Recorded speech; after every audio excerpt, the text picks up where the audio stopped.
Hi, this is Bill Light. I'm going to go over some review questions to get you ready for your certification exam. When discharging a patient with a concussion, the emergency nurse reviews the symptoms of post-concussive syndrome with the patient. Which of the following symptoms would be included in the discharge instructions? A. Seizures. B. Sleep disturbances. C. Transient paresthesia. Or D. Vomiting without nausea. Did you come up with the answer? Well, the answer is B. Sleep disturbances.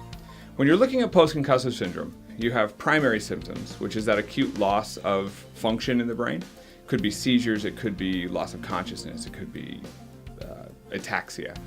But post-concussive syndromes are those lingering effects that might linger for days, weeks, or even longer than this. So in this case, sleep disturbance is the best example of those. Some other examples might include difficulty with higher math, reasoning, emotional lability, things like that. So I hope that helped you understand a little more about post-concussive syndrome, and good luck on your exam.